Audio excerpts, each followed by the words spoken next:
Olá, eu sou Camila Araújo, sanitarista residente do Programa de Vigilância em Saúde da UNB e irei apresentar hoje o CITREP da Semana Epidemiológica 48. Nesse CITREP, iremos abordar sobre síndrome gripal e síndrome respiratória aguda grave, arbovirose, sarampo, influenza aviária, febre amarela, coqueluche, alerta ambiental, febre do Vale do Rift e gripe aviária. Tratando-se de síndrome gripal no DF, o gráfico mostra a evolução dos atendimentos por síndrome gripal na atenção primária ao longo das semanas epidemiológicas de 2025. Foi possível observar um pico entre a semana epidemiológica 20 e 22. Em seguida, observa-se queda gradual até cerca da semana epidemiológica 32.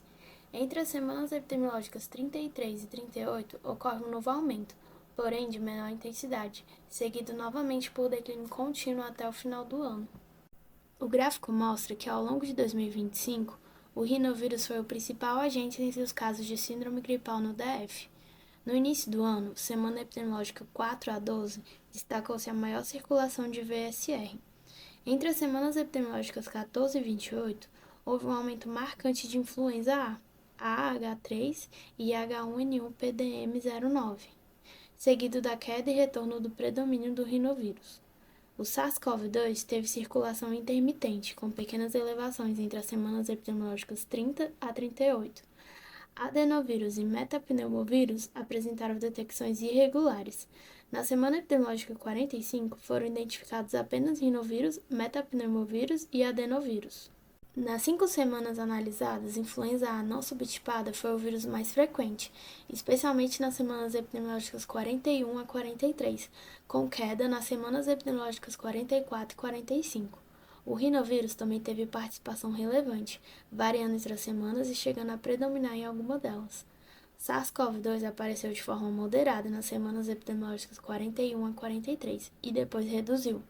VSR, adenovírus e metapneumovírus tiveram proporções baixas e pouco expressivas ao longo do período. A tabela mostra que entre as semanas epidemiológicas 44 e 47 de 2025, o número de amostras coletadas pelas unidades sentinelas do DF caiu das 2 últimas semanas epidemiológicas, saindo de 74 amostras coletadas para 35. Apesar disso, a taxa de positividade se manteve na faixa dos 50%. Tratando-se das coletas de síndrome gripal nas unidades sentinelas do DF até a semana epidemiológica 46 de 2025, os dados permanecem os mesmos. Houveram apenas 5 coletas na semana epidemiológica 46. Das 10 unidades sentinelas, 2, sendo Samambaia e São Sebastião, não realizaram coleta. As unidades de Planaltina, Agamig, Bandeirante e Ceilândia atingiram o indicador excelente.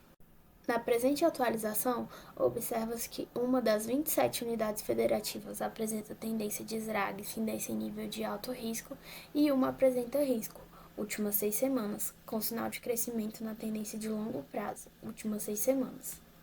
Entre as semanas epidemiológicas 39 a 46 e 40 a 47 de 2025, os dados do Infogrip Fiocruz mostram que a síndrome respiratória aguda grave manteve um padrão semelhante de impacto entre as faixas etárias. Em ambos os períodos, a maior incidência foi observada em crianças menores de 2 anos, que apresentaram média semanal significativamente superior às demais idades. Por outro lado, a mortalidade permaneceu mais elevada entre os idosos de 65 anos ou mais, reforçando a maior vulnerabilidade desse grupo para desfechos graves de esrague. Crianças menores de 2 anos também registraram mortalidade acima das demais faixas etárias, exceto os idosos, mas ainda em níveis inferiores ao grupo de 65 mais.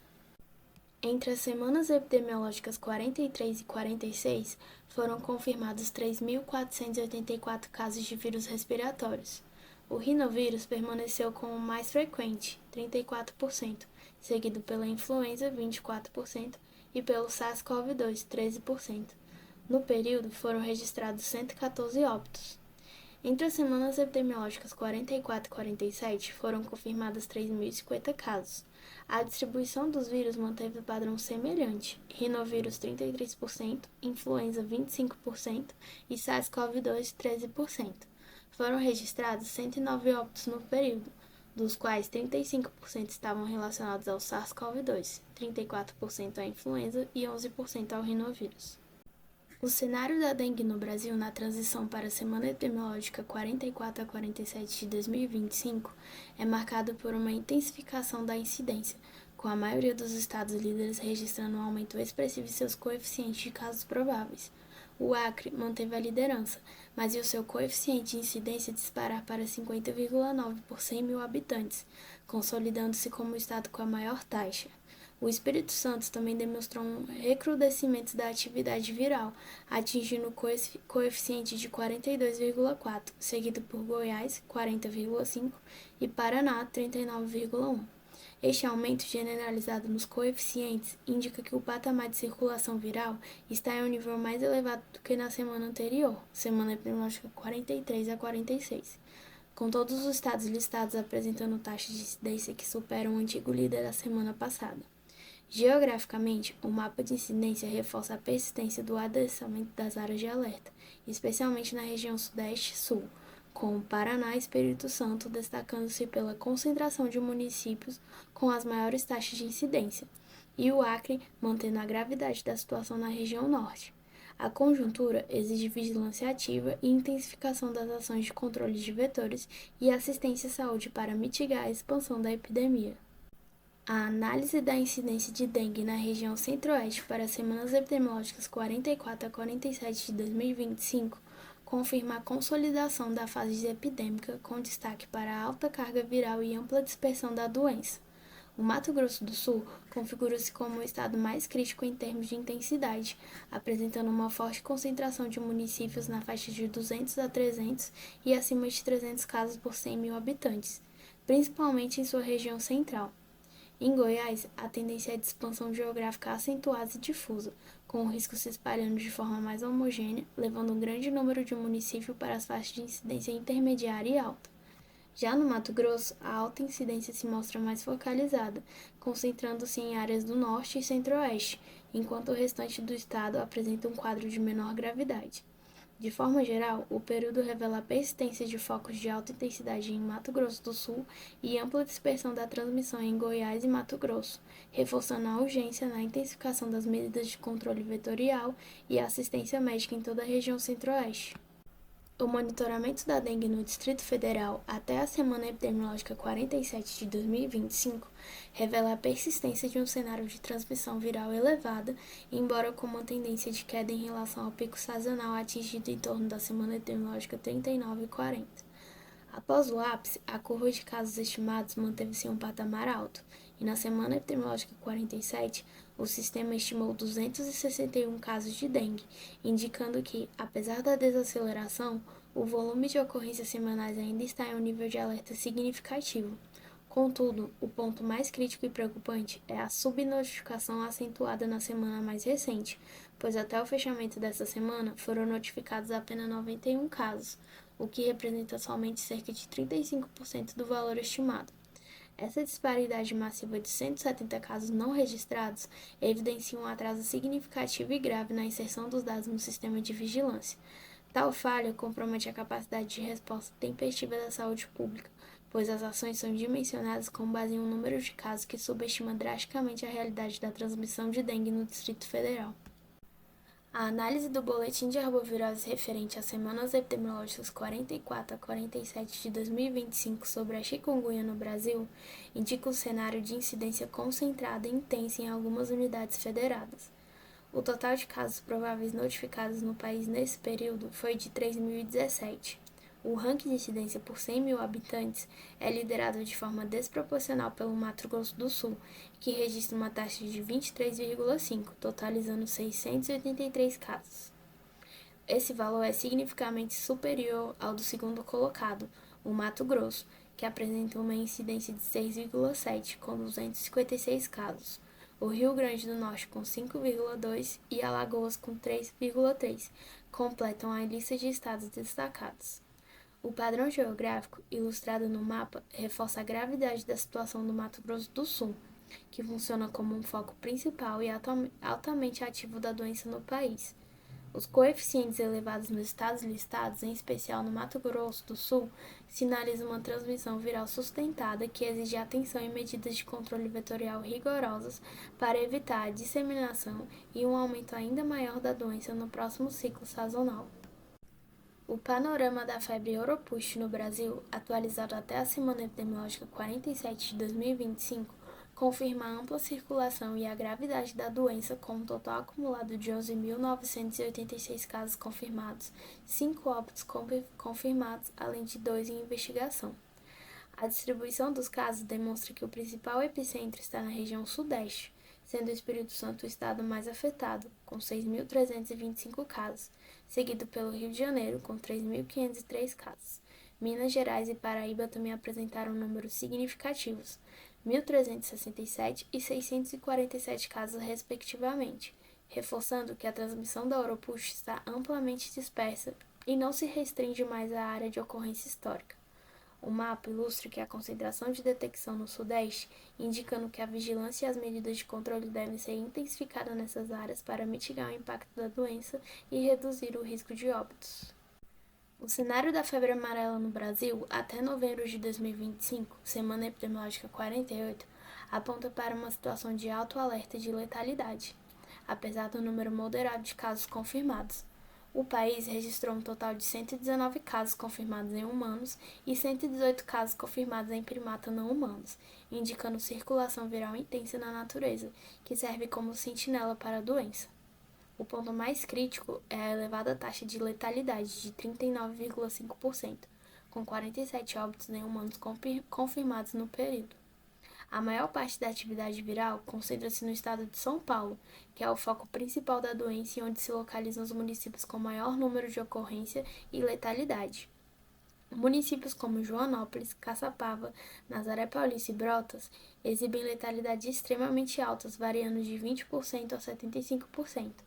O mapa ilustra a distribuição desses casos em São Paulo, com focos menores em outras regiões do país, como Pará, Tocantins e Goiás, reforçando que a vigilância deve ser mantida em todas as áreas de risco. Com relação ao cenário do sarampo nas Américas, até a semana epidemiológica 46, já são 12.963 casos acumulados. O país que apresenta o maior número de casos é o Canadá, com 5.222. O México é o segundo país com maior número de casos e também com maior número de óbitos, sendo 23 até o momento. No Canadá, já são 5.222 casos no ano. Houve um aumento de 46 casos em relação à semana epidemiológica anterior. A província com maior número de casos é Ontário, com 2.394, seguido de Alberta, com 1.961. O perfil dos casos segue o mesmo. A maioria ocorre em crianças e adolescentes de 5 a 17 anos, com distribuição equilibrada entre sexo masculino de 51% e feminino 49%. Além disso, 94% dos infectados não têm histórico de vacinação ou desconhece seu cartão vacinal. No México, até o momento, são 5.292 casos confirmados, o mesmo número de casos confirmados da semana epidemiológica anterior. A província do México com maior incidência é Chihuahua, com uma taxa de 112 casos por 100 mil habitantes. Sobre o surto de vírus Marburg na Etiópia, segundo as novas atualizações do Ministério da Saúde, temos 227 casos em investigação laboratorial, mais de 184 novas investigações desde a última semana de atualização sobre os casos.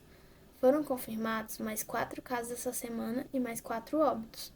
2 indivíduos estão em tratamento e mais 2 estão recuperados. A letalidade em casos confirmados subiu de 50% na última semana para 66,7%.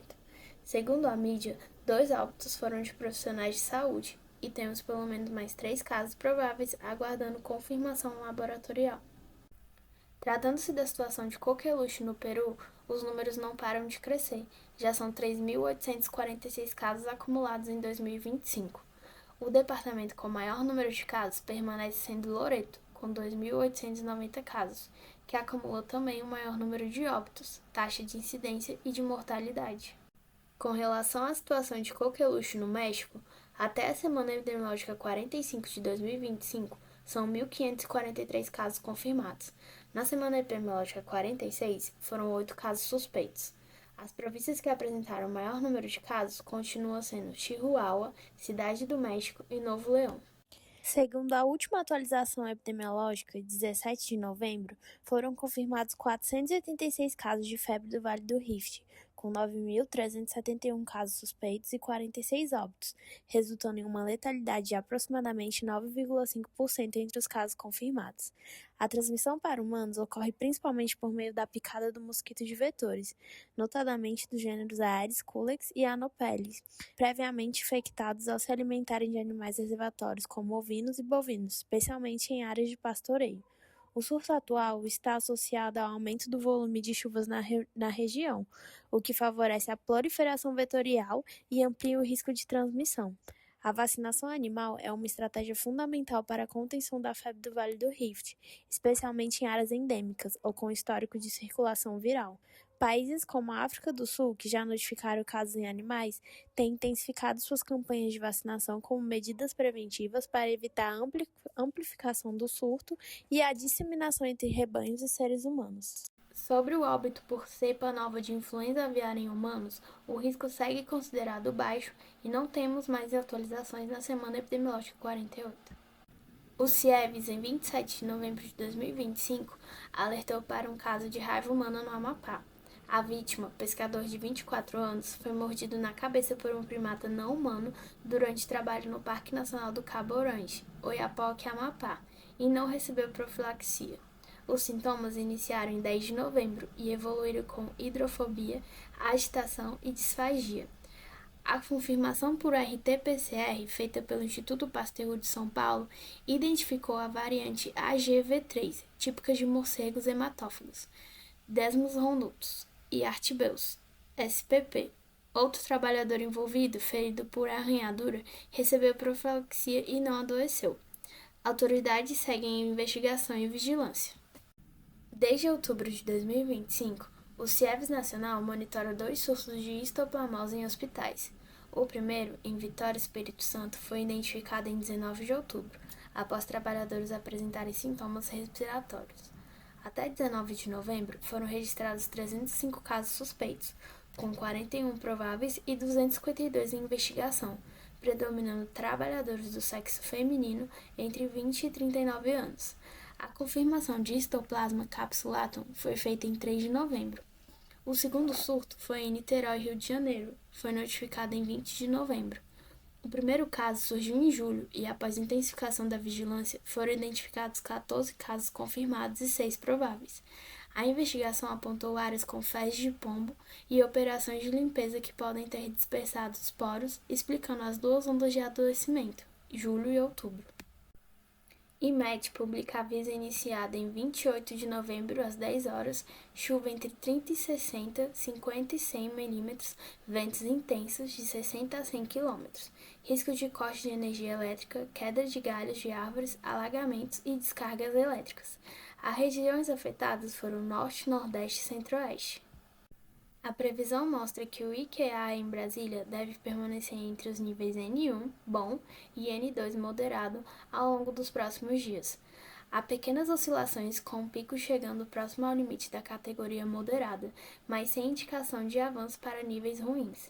A tendência geral é de estabilidade, com variações suaves e valores relativamente baixos, bem baixo das faixas classificadas como ruim, N3, muito ruim, N4 ou péssimo, N5.